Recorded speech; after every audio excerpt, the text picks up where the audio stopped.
আজকে আমি মাওয়া স্টাইলের ইলিশ ভর্তা বানালাম। তো কিভাবে সেটা পুরো ভিডিও দেখলেই বুঝতে পারবেন। তো আসসালামু আলাইকুম, সবাই কেমন আছেন? আশা করি অনেক ভালো আছেন। তো ফার্স্টে আমি মাছটা হালকা হলুদ লবণ দিয়ে মাখিয়ে রেখেছিলাম আধা ঘন্টা মতো, যাতে লবণটা সুন্দর করে ভিতরে চলে যায়।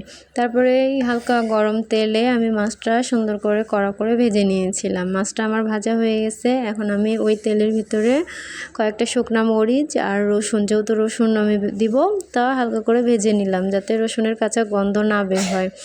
তো ভাজা শেষ, এখন আমি এগুলো সুন্দর করে তুলে নিলাম। আর দেখতেই পাচ্ছেন এখন আমি এই মাছটা সুন্দর করে গুঁড়া করে নিচ্ছি। তো আমার পাটাতেও করতে পারেন আপনারা, আমি যেহেতু এই শান আছে, এই শানের ভিতরেই গুঁড়াটা করব। তো আমি শানে নিয়ে সুন্দর করে গুঁড়া করছি। যেগুলো কাটা আছে বড় বড় যেগুলো কাটা, ওগুলো সুন্দর করে আমি বেছে নিয়েছি, যেহেতু কাটা থাকলে তো গলায় গিয়ে আটকাবে। এর জন্য আমি সব কাটাগুনা আস্তে আস্তে সুন্দর করে বেছে নিয়েছি। তো মাছটা আমার গুঁড়া হয়ে যাচ্ছে, দেখেন কি সুন্দর করে। এটাতে আসলে ভর্তা করে অনেক আরাম, এই বাটনাটাতে আমার তো অনেক ভালো লাগে।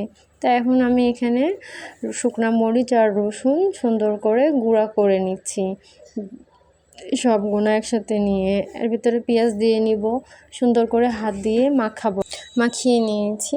এখন আমি মাছটা সহ পুরো ভর্তাটা সুন্দর করে আরও মাখিয়ে নিলাম। এর ভিতরে ধনেপাতা কাটা ছিল, সে ধনেপাতাটাও দিয়ে নিলাম, একসাথে সুন্দর করে মাখিয়ে নিচ্ছি। এখন এর ভিতরে আমি যে মাছ ভাজার তেল ছিল, সেই মাছ ভাজার তেলটাও হালকা করে দিয়ে নিলাম। যেহেতু ভর্তাতে তো তেল লাগে, তা আমি তেল দিয়ে নিলাম, এক্সট্রা কোনো তেল দিই নেই, মাছ ভাজার ওই তেলটাই দিয়ে নিয়েছি। তো আমার ভর্তাটা অনেক টেস্টি হয়েছে। সবাই ভালো থাকবেন, আল্লাহ হাফেজ।